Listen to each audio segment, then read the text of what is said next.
This chair is very squeaky. Oy.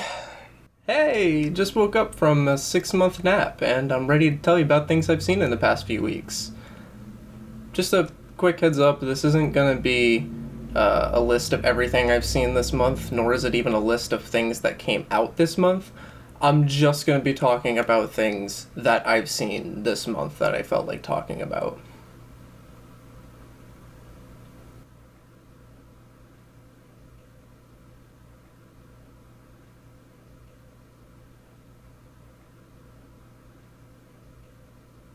First up's Infinity Pool. It's one day. Let's mix things up a bit. You're just happy you found your fan club. I've been waiting 6 years for your second book. Is it coming out soon? I'm working on it.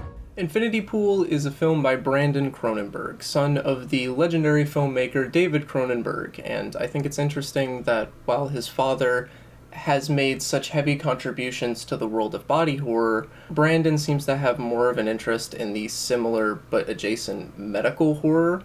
It's something that you don't even really see explored all that much, and to be fair, this film isn't even really a medical horror, it's just something he likes and incorporates into it.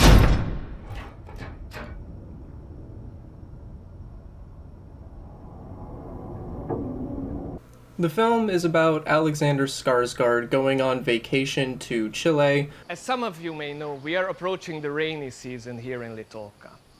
where he meets other vacationers, namely Mia Goth. She encourages him to get involved in increasingly illegal and generally shitty activities as they take advantage of a legal loophole to absolve themselves of responsibility. It was apparently inspired from weird vacation stories, like something generally that vague, and I think it kind of helps to know that it comes from something that basic. It's nothing all that deep or really heavily thematic or anything like that. It's more just about this character that gets involved in something way over their head and how they're just going to deal with it. What did you say? But for a significant sum, we'll build a double to send in for your execution. Alexander Skarsgård's character is a failing writer who is very insecure about himself. I hesitate to say imposter syndrome because I think that implies that you already have a level of success, but if he was successful, it would be imposter syndrome. He doesn't think very highly about his work, and he's hesitant to even start working on another book.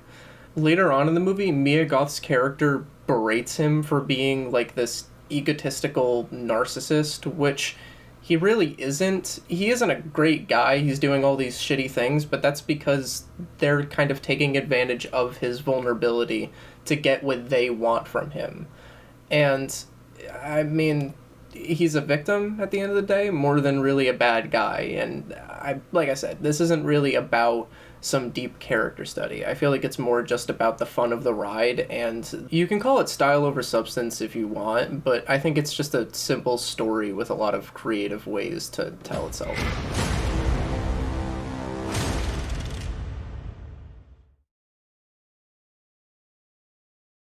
Up next, I'm gonna go a little bit out of order, but you don't know that. This is the best order for me to tell them as it is. I watched the Chernobyl miniseries. See, a just world is a sane world. There was nothing sane about Chernobyl. I feel like a lot of the quality of the show is just kind of implied. Like, everyone knows that it's a really good show, and it is. I really liked it, don't get me wrong, and I don't want any of my criticisms of it to be, like, confused as, oh, we hated it. No, it was really good overall. From, like, a production design standpoint, it looked absolutely, like, incredible.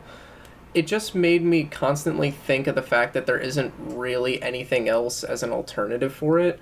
I'm just kind of waiting for the inevitable better show or movie to come along that treats the material a little bit more grounded and natural. I don't know why. There's not really a good reason, to be honest, I think, but my mind kept on going to a film called Come and See, which is a 80s Soviet film about World War II. Takes place in what is now modern-day Belarus, and just the way that that's shot and the whole tone of the situation really makes you feel the weight as if you're there. It's something that this show really isn't because it needed to play to a wider audience. I'm getting a little bit ahead of myself, though. Let's take it episode by episode. Not fully, but whatever. Episode 1, I think, is actually a good example of what I wanted from the show.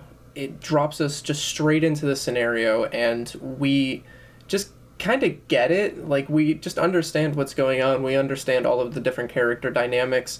And I think that first episode was just really fucking good in general. There's this 3-time buildup of characters seeing the core exposed and then having it denied to them. And it progressively builds up where the first time the character's told that they're just in shock. And we haven't seen anything about it, so we don't know if they actually saw it or not.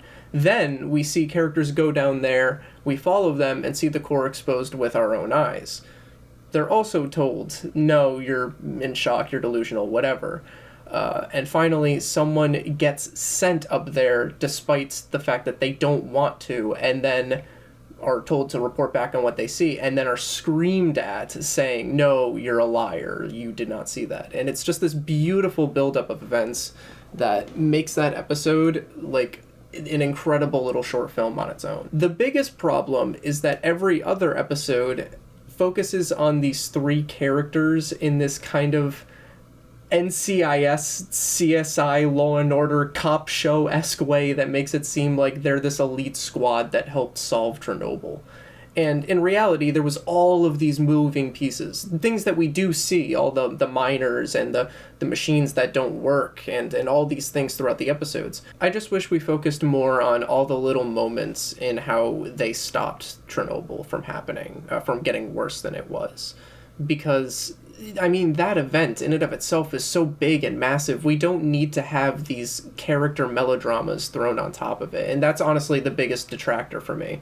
Episode 4 I thought was the worst, where it just felt like they were doing the same beats over and over again with their character stuff, and it didn't even feel like they cared anymore. What happened on the night of the accident? Asking the right question will get you the truth. There is no truth. There's the investigation plot line, which I thought was fine overall. Like, I actually think that that's a good idea to put in there, but they focus so much on, like, affirming the fact that a character pushed a button when they said they did. And I feel like it could have gotten all these little loose ends that would tie up in the 5th episode, which was also a highlight. It's a court case that kind of just takes you through a timeline of events. It's like a lecture, basically, but it's really well done. And I feel like the investigation could have had all of these little things that we're not sure how they tie together until that moment. Yeah, there was one more thing that drove me crazy. I can't believe I forgot to mention it. The fucking accents. Everybody in this show is just doing their normal accent or their normal voice, and it's so fucking distracting when there's all these, like, different accents coming together, and it's all supposed to be Russians, and, like, it's almost to the point where unless there's Russian letters on screen, it's sometimes hard to remember where you are, and you have to remind yourself that it's fucking Chernobyl. Jessie Buckley stands out the most with her Irish accent, and quite frankly, I just stopped caring about her plotline after a while. I like her a lot, but it just didn't really feel necessary, and it kind of just distracted from what I felt like could have been fleshing out other scenes. Because most of the other scenes of people actually, like, getting into dramatic conversations could be made better if there was just more to it. A lot of it feels like people saying just what they need to get out, only to be told no and not much more. I think I would have just preferred more overall, and I would have just preferred if it was less focused on these individual people. I mean, as far as like a recommendation, you don't need one. You were going to watch it already if you were going to, or if you haven't already, like, just fucking do it. It's on HBO. It's on Max.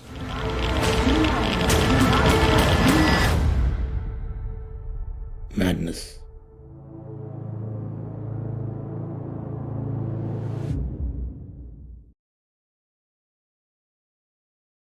Alright, I'll talk about the Nick Cage movie. Have you been been dreaming about me? Have I been dreaming about you? Yeah. Nicolas Cage has been himself. He's been himself, but with direction. He's occasionally played someone else, but now he's a man trying to be anyone else after he sells out for fame as the man you recognized in your dreams. Why me? I don't know. I'm special, I guess. From what I understand, this whole premise just kind of came from like an internet phenomena or like meme or whatever. And I think that's just kind of the formula for where comedies are going to go now, like Cocaine Bear. But unlike Cocaine Bear, this has more than one joke because it actually is a simple enough premise to just have fun with. Nice, simple comedies just don't exist anymore. You have your character and you have your premise, and that's pretty much all this really is. Nicolas Cage is a schlubby little teacher who, everyone thinks is a loser, who is suddenly super famous because everybody recognizes him. And it's, if anything, just kind of about how fast things move on the internet. Things like cancel culture are mentioned, but that's not what the movie's about. Watch Tar if you want an actual movie about that. It's just a film that, because it takes place in modern times, has these things as a part of it. I think most of it's fine. Like, it's pretty funny seeing this character try to be successful but also have this modest life. There's also some pretty good scenes as far as like actually fleshed out ideas where he's talking to Michael Cera and they're trying to figure out how to market him and basically exploit him. They want him to be part of a Sprite ad. But these ideas aren't really anything to take too seriously, and I feel like the movie, in an effort to try to feel like it goes somewhere, does take this stuff a little bit too seriously, and it almost takes a tonal shift into dark comedy in the third act, where everyone turns on him and he is this hated figure because, in spoilers, the most obvious way possible, the dreams turn into nightmares and people don't like him anymore. I'm not actually doing anything to them. Fame can come with some less desirable side effects. You should be prepared for that. Maybe we should cool this thing off. What? What do you mean? It's embarrassing. Even though it's not his fault. There's a couple interesting editing choices. Like, there's a moment pretty early on where Nicolas Cage is recording a conversation that he's having with someone, and then he is listening back to the conversation later, listening to the voice memo, and we relive the scene of him having the conversation, but we have the voice memo's audio over it. And it's kind of done in this way like someone's retelling a dream to you and you're visualizing it, which is also something that happens in the movie, obviously. But it's a really interesting choice, and it's kind of confusing that later on in the movie, like the script, like where I think their whole ideas got jumbled up, the editing also kind of turns into a mess.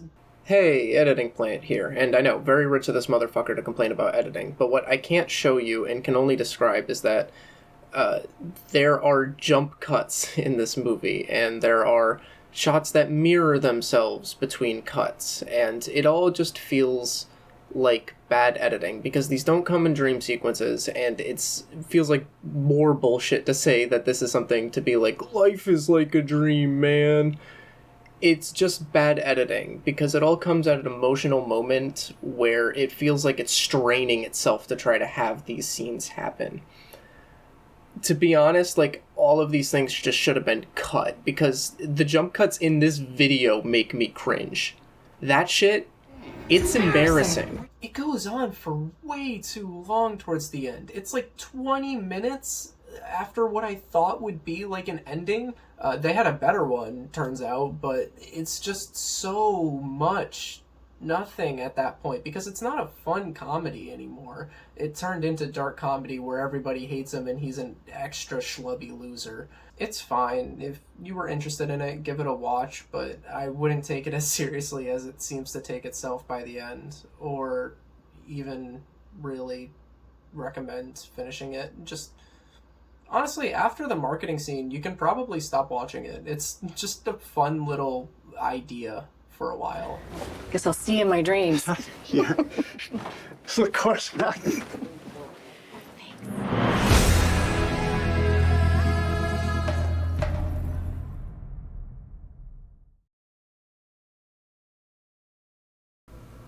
So I saw Past Lives. There's a word in Korean, 인연. It means providence or fate. Do you believe in that? That's just something Koreans say to seduce someone.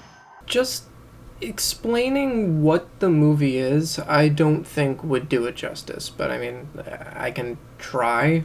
Nora and Hae-sung are childhood friends around 12 years old. They're the kind of pair that you just know are going to get together one day, but never do. Their paths separate, and they reconnect 12 years later over the internet, only to be separated again until one final meeting another 12 years down the line. Plot-wise, that's simply what it is, but this film gave me one of the strongest emotional reactions I've had to a movie in general, like as a whole. Very few films, I think, have gotten me to that kind of place. Like Portrait of a Lady on Fire is the closest example, and anything else needs like an asterisk. It's really nice and kind of beautiful to see such mature characters in a film.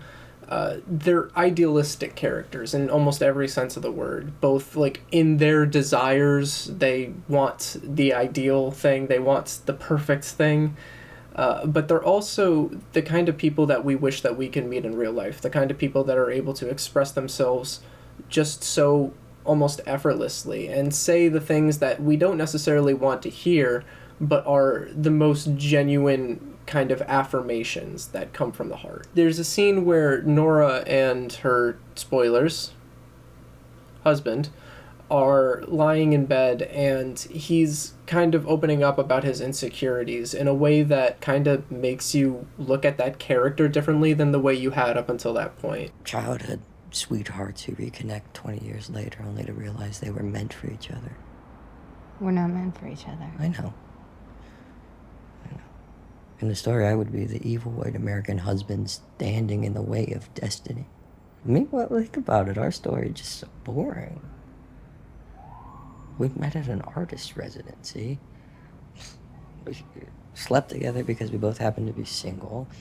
We realized we both live in New York, so we move in together. You might have thought of him as kind of a disposable character, but it recontextualizes him into being this real person. It feels like the words that we often have trouble saying sometimes. It's more someone taking the words out of your mouth than it is someone telling you a story. Nora's responses to these things, she doesn't tell her husband maybe what he'd want to hear, but she tells him very bluntly about how, like, the choices that she's made have led her to this moment. Like, she is here with him, and she basically affirms him rather than reassures him, and it's the kind of difference that you don't really see in movies, but it really hits. Hae-sung is not Nora's husband, but they do reconnect every 12 years 3 times, and it's very clearly supposed to be like a reference to the 3-act structure, and 12 being a number in literary world to represent a cycle.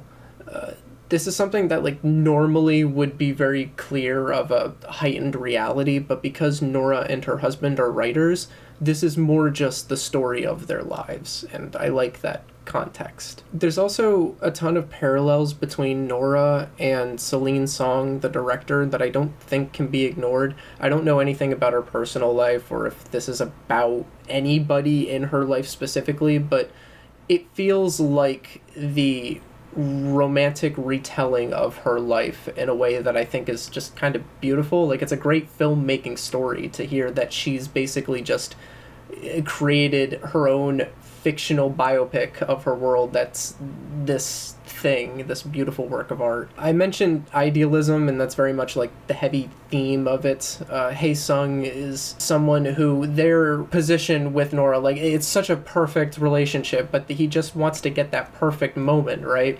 And that's what ends up not causing their relationship, is his failure to just do the very simple but most important thing of communicate. I fucking loved it. It's not just the best thing I saw this past month, but it's a highlight from all of last year.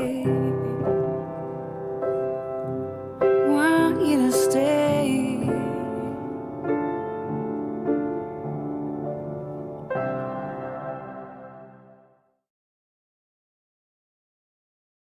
Alright, we need something lighter after that. How about Kung Fu Panda 4? It is time to take the next step on your journey.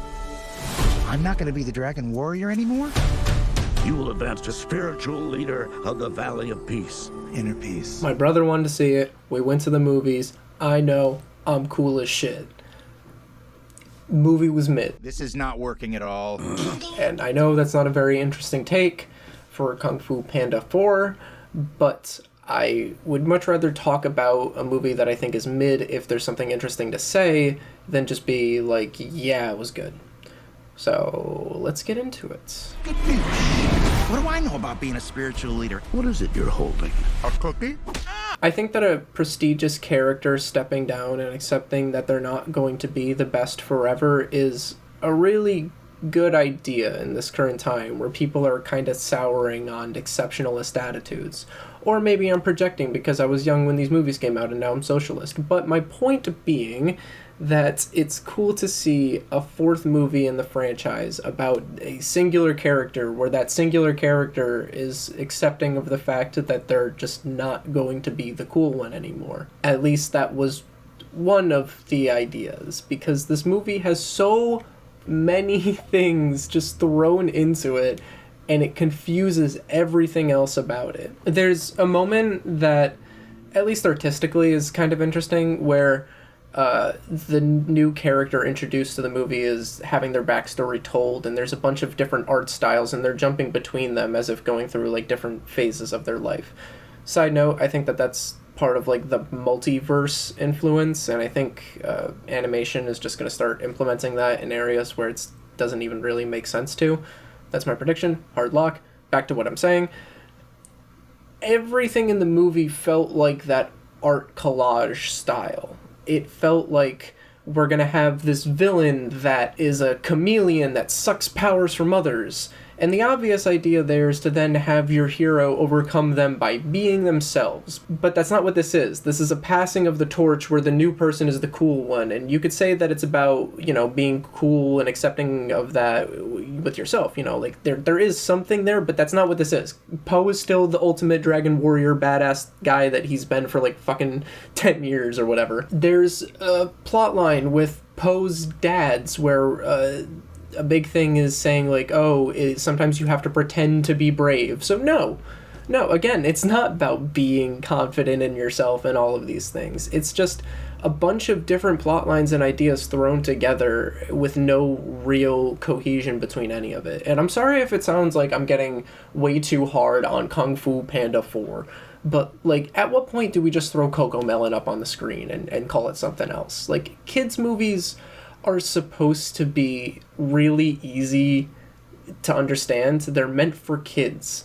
And if stuff like this is just all over the place, a kid's not going to get anything from it. A kid's not going to want to stick with it. Like, it's not going to be something that matters to them. There are some fun moments that a kid will enjoy. There's like this saloon type place that's on top of a rock, and the whole building keeps like tilting around during a big fight scene in a way that's like messing up gravity, and things are flying all over the place, and it's fun and kids are going to enjoy that. But like, that's an individual moment, and they're not going to stick with these characters or their story or any of these things. And it's just like it's clear that there's just no ideas for anything like this anymore. Any ideas that were just thrown together into this franchise IP thing and then shat out by DreamWorks.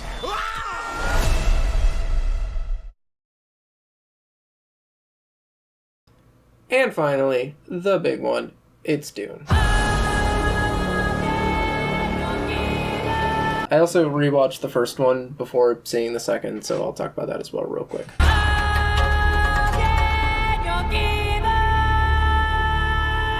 It almost feels like a risk to do something like Dune these days, First off, most millennials and Gen Zers have no fucking clue what Dune is, so it's not a recognizable IP. And despite what we all say we want about more original ideas, franchise goes a huge way as far as getting people into seats. Also, huge budget films are extremely volatile investments. They are not guaranteed to do well at all.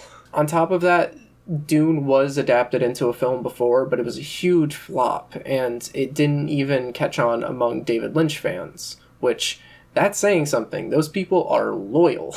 I love Denis Villeneuve, but I haven't seen Blade Runner 2047, and I can't vouch for it the way a studio would want to make up for its lack of success in the box office. I don't know how it happened, but I'm so glad that he's the one at the creative helm for these films. He has such a strong and unique sense of scale that makes this massive world feel both real and as epic as Frank Herbert probably imagined it. The oppressiveness of the Harkonnens, the sandworm, the spice machines, and the vehicles that associate with it. It's been referred to as an adult Star Wars, but I just think this comes from a lack of better comparison because there just isn't a huge scale science fiction space epic like this with an emphasis on the world. Denis Villeneuve is also someone who, historically, I've found to elevate the material of whatever he's working on. So with an already good story, he's capable of anything. He knows what makes characters scary or charming or trustworthy and brings it out in a way that makes the audience truly feel it. And that's why some of his movies have the reputation that they do. In Dune, he trusts his audience in the best way possible for them to get invested into this world. He doesn't feel the need to explain things past the most basic idea of this is what spice is and why people want it. That's all the kind of exposition that I can think of off the top of my head, explicitly in the first one at least. Everything else is just very show, don't tell, and it's all lovely. My only problem with Dune is it wasn't a full story.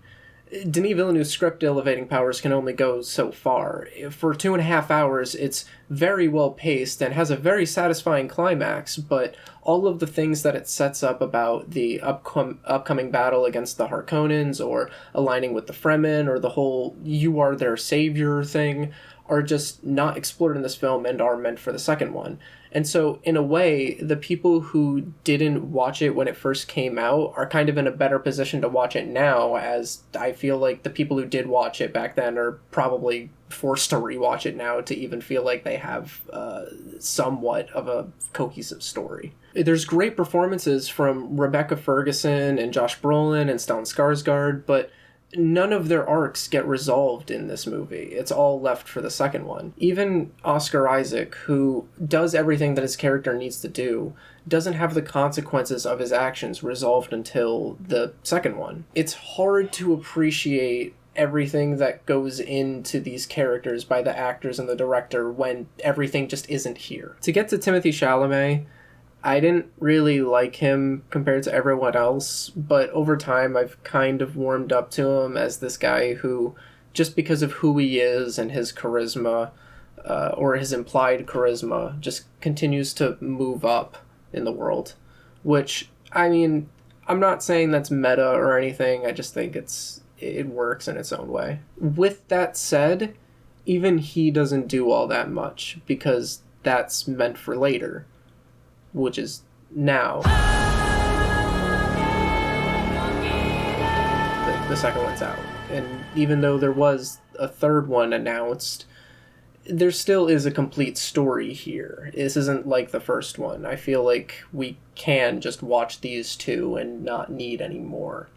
Of course, there is more books to pull from. It's not just the one book, but this is a full story, and I thank them for that. I think the biggest advantage of having that first movie is just to introduce us to this world and create a baseline, so that way in the second one we can indulge more in the world-building details, the set pieces, and the traditions without having any of them explained to us. Towards the end of the first Dune, we're teased towards the idea that the Fremen ride the sandworm, and we get the scene in this one of Paul riding the sandworm for the first time, but we don't get any kind of teaching lesson on how he does it. Instead, we just see him do it for the first time and learn how it happens through his actions. And it is so fucking exciting. Genuinely, I love the scene. It may be one of the best scenes Denis Villeneuve has ever made. It's so good. It starts out with these beautiful wide shots as Paul just takes in these nice deep breaths, anticipating the worm, prepping the thumper, and it just barrels through the sand off in the distance, disappears, and then pops back out in a way that we've seen all in movies a million times before, but it's at such a distance and over Paul's shoulder that it's that scale that I was talking about before with Denis Villeneuve. You feel the size of it while it's way off in the distance, and it's on screen, this small thing. But even then, like when the worm gets to Paul and he starts to ride it, it does turn to this very tense, heart-pounding sequence where the ultimate climax of it is him just getting his footing and like planting his foot down and standing up a little bit more confidently. It's so fucking powerful for something that's that simple. I loved it. That's what I mean when I'm talking about Denis Villeneuve elevating the material. He knows exactly what's exciting about a certain set piece and just creates the moment to bring out all of it, all of that excitement or all of whatever emotion is meant for that scene. This second film has so many moments of world building, little traditions, these little things that we're learning about each of the cultures. And I love all of that stuff more than the first movie, but I think as kind of like an equal scale, I almost like the characters a little less. There was more overtly comedic lines in here that felt thrown in, almost as if people didn't like that the movie took itself seriously in the last one. It's not bad by any means, it's not Marvel, but it is noticeable. There's also Austin Butler's character, who I just flat out didn't like. He was very boring and almost too evil to be engaging in any way. And Austin Butler's performance itself was either Kubrick stare or Stellan Skarsgård impression. There was nothing. Stellan Skarsgård's already in the movie. I don't need this. But what I do need is more Dune, because this is absolutely something that you need in your life. There is no other science fiction epic like this right now. This is this generation's Star Wars in the way that Star Wars redefined science fiction when it came out. This is a new step up for blockbusters, I feel, in my opinion. And I don't think it's fair to compare things to this, to be honest. So yeah, I'm gonna go take another nap now. Good night.